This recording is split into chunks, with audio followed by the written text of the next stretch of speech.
Okay, so our last step in our 3D Seint makeup system is the contour. And so many people are afraid of contour, but do not be afraid. It's super easy. I'm gonna use our 3D foundation brush. That's the brush that I like the most for it. And Astoria is the contour I'm using. If you need color match, then reach out to me and I can color match you and find out what your perfect skin colors are.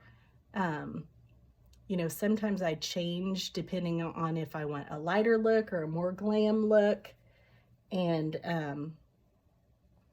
so I can adjust it for that. And we're gonna put this around the contours of your face. So again, if you were painting a portrait, you would not just paint it with one flat color and leave it at that. You would add a darker color around the contours of your face to make it look more 3D. If you have a larger or wide forehead, you can make that appear smaller. By coming down a little more and going a little darker, it can slim your face, it can sculpt and chisel your cheekbones, and it can sculpt and lift and chisel your jawline. And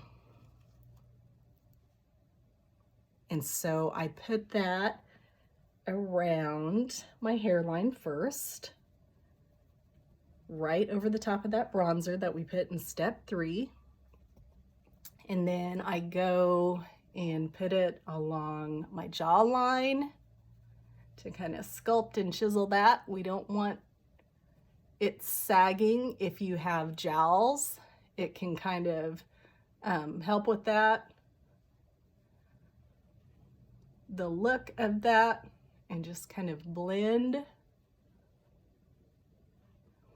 And then I'm gonna take it and put it on top of my cheekbone, not under like they used to tell you, because that will make your cheeks sag and no one wants sagging cheeks. Some people go even higher than this, but I like to go just kind of on top of the bottom of them. And then I flip it over to the other end and just blend, blend, blend, blend, blend by dabbing. And that kind of softens it and turns it into a shadow. When I put my cheek color on, which again, our cheek colors are also beeswax cream, then it's gonna kind of marry together and really make that look like a shadow and be really pretty together. I'm gonna put a little bit that's left under my bottom lip to make that look bigger. Then I'm gonna take the 3D, and then I'm gonna take my multitasker brush and sculpt my nose. And all I'm gonna do is I'm gonna make kind of two tight parallel-ish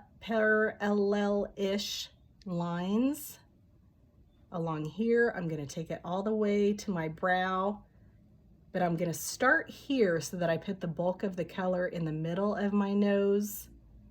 And then with the little bit that's on my brush, I'm going to bring it to my brows. And then I'm gonna make, because I like the upturned, cute little tipped up nose like I used to have when I was a little girl.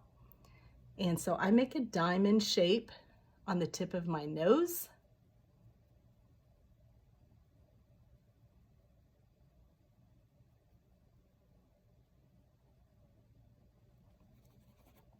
And then I usually take my detail brush and just kind of dab, dab, dab, dab, dab to turn that into a shadow that you're not really gonna notice, but it's gonna make my nose pop a little bit. The close lines made it look a little thinner, and it just makes it look cute.